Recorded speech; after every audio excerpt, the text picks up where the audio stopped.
안녕하세요. 저를 정신이 나간 여자라고 욕하셔도 좋습니다. 사위에게 그날 모든 걸 내주었던 것은 딸을 위한 일이었습니다. 적어도 제 마음만큼은 그랬어요. 사위와 저는 12살 띠동갑 차이가 납니다. 남자와 너무 오랜만이었지만 그날 이후로 저는 잃어버렸던 감정을 모두 되찾고 말았던 것 같아요. 그날 있었던 일과 그렇게 될 수밖에 없었던 일을 전부 말해보겠습니다. 저는 시골에서 혼자 살고 있는 중년의 여자입니다. 딸을 낳고 얼마 지나지 않아 남편은 바람이 나서 저와 제 딸을 버리고 집을 나갔습니다. 살 길이 막막했지만 안 해본 일이 없을 정도로 고생을 하며 열심히 혼자서 딸을 키웠습니다. 마을 농사일을 도우며 마트에서도 일하고 이것저것 열심히 해서 돈을 벌어 생계를 유지했습니다. 저는 어린 나이에 일찍 결혼을 해서 딸을 낳았고 사위는 제 딸과 나이 차이가 좀 있습니다. 저희 딸은 고등학교를 졸업하고 취직을 하지는 않고 술집에서 파트타임 알바를 했습니다. 그러던 중 사위를 만나게 되었다고 말했는데 사위는 술집을 3개나 운영하고 있는 사람이라고 자신을 소개했죠. 차도 고급 외제차를 타고 다니는 사람인데 자수성가를 했다고 합니다. 산전수전 모두 다 겪어본 사람이라고 말이죠. 처음 시작한 술집은 금방 망해버렸고 고생을 많이 했다고 합니다. 다시 자금을 마련해 또 다시 도전하기를 여러 번 했다더라고요. 결국 현재는 장사가 잘 되는 술집을 3개나 가지고 있는 사위입니다. 그리고 장사가 썩 잘 되지는 않지만 직원들 월급은 충분히 줄 수 있는 정도의 술집을 운영하고 있는 사람이었죠. 사위는 고생을 하며 바쁘게 사업을 하다 보니 30대 중반까지 결혼을 못하고 혼자 살고 있었습니다. 그러던 중 사위가 운영하는 술집 중 한 곳에서 제 딸이 일을 하게 되었다네요. 사위는 처음에는 저희 딸에게 관심이 별로 없었다고 합니다. 30이 넘은 나이의 20대 초반인 저희 딸 아이한테 관심이 가지는 않았다더군요. 그러다가 일을 마친 저희 딸을 집에 데려다 준 적이 있었는데 저희 딸이 자취하는 집 근처에 있는 술집에서 두른 술을 한잔 하게 되었고 그곳에서 두른 눈이 맞아버렸다고 했습니다. 그날 이후로 사위와 딸은 동거를 시작하게 되었고 저희 딸은 돈을 아낄 줄 모르는 아이였기 때문에 그때 당시 빚이 많았다는데 그 빚을 사위가 다 갚아주었다고 하더군요. 제 입장에서도 참 고마운 사람이었습니다. 사위는 그 일에 대해서 덤덤하게 말하더군요. 본인에게는 그 돈이 큰 돈이 아니었다고 말이죠. 딸은 저에게 입이 마르도록 사위 칭찬을 했습니다. 저도 마찬가지로 사위에게 늘 고맙다고 말했어요.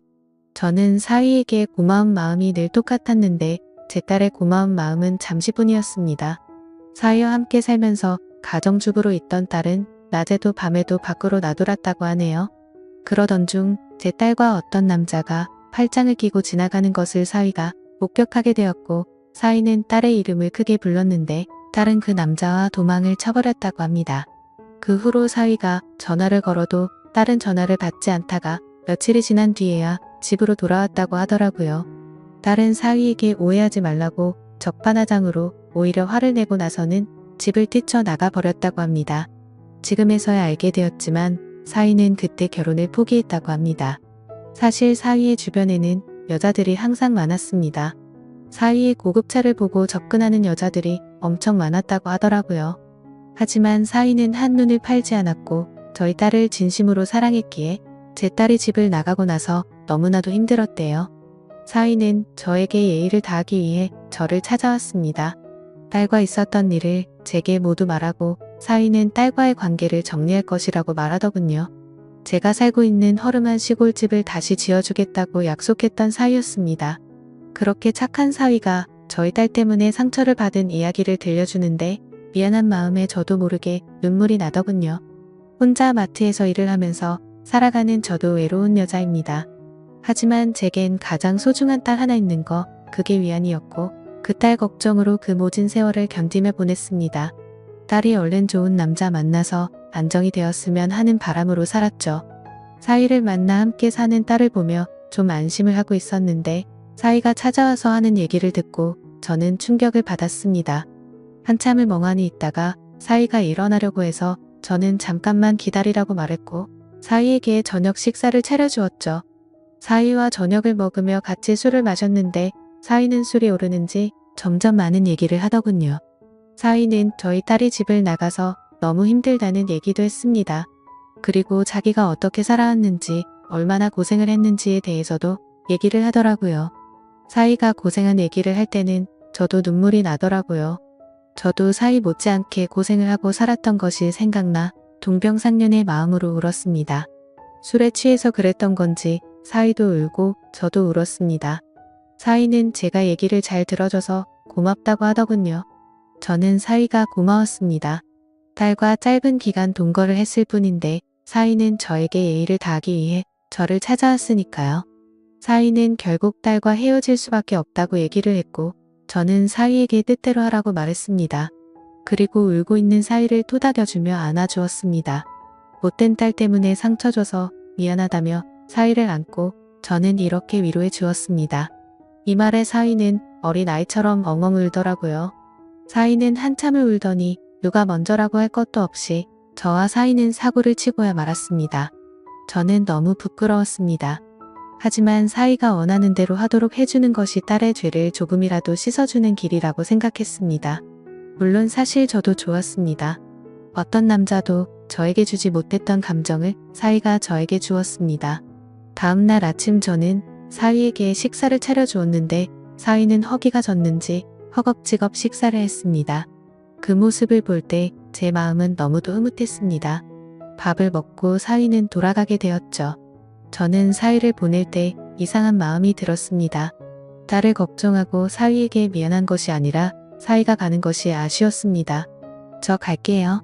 이렇게 말하는 사위에게 저도 모르게 언제 또 올 건지 이렇게 물어봤고 저도 모르게 나온 이 말에 깜짝 놀랐습니다. 사위는 대답을 하지 않고 그대로 갔습니다. 사위는 그날 집으로 돌아가서 딸의 짐을 모두 밖에 내놓고 딸에게 짐 가져가라고 연락을 했습니다. 딸은 별말 없이 가서 짐을 가지고 갔는데 사위는 그렇게 마음이 아프지 않았다고 합니다. 그날 이후로 사위를 다시 볼 수 없을 거라 생각했습니다. 하지만 사위는 일주일에 3번 정도 저를 찾아왔습니다.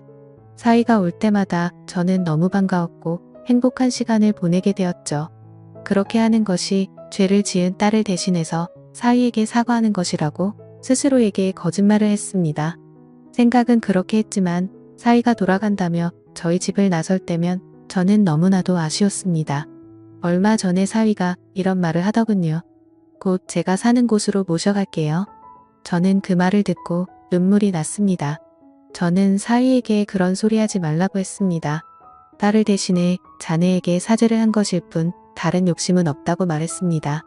사위는 그냥 그런 줄 알고 계세요? 이렇게 말하는데 저도 모르게 눈웃음을 치게 되더군요. 그리고 며칠 전 사위가 진짜로 트럭을 보냈습니다. 짐을 모두 실어 보내라고 하더군요. 저는 마지못해 저의 짐을 그 트럭에 실어서 보냈습니다. 이래도 되는 것일까 하는 생각이 들지만 어차피 한 번뿐인 인생인데 그냥 흘러가는 대로 살아보려고 합니다. 저는 밖에서 일하고 오는 사위를 위해 집안일을 하고 맛있는 음식을 합니다. 나중에 사위가 저를 필요 없다고 하면 말없이 사위를 떠날 생각으로 말이죠. 그 전까지 저는 그 사람을 위해 아내로서 최선을 다하려고 합니다. 저를 정신 나간 여자라고 욕하셔도 좋습니다. 하지만 저도 정말 힘들고 외롭게 살았기에 지금 이 상황이 너무나도 꿈만 같고 가급적이면 이 꿈이 빨리 깨지지 않았으면 하는 바람만 가득합니다. 그리고 딸은 그 못된 짓을 하고 난 뒤로 저와 연락을 단절해서 지금은 어떻게 지내고 있는지 잘 모르겠네요. 저도 너무 실망했던 터라 관심도 크게 가지가 않고요. 여러분들은 이 상황을 어떻게 보시나요? 지금까지 제 사연을 들어주셔서 감사드립니다. 모두 한 번뿐인 인생인데 남들 눈치 보지 마시고 행복하게 사시길 바랄게요. 감사합니다.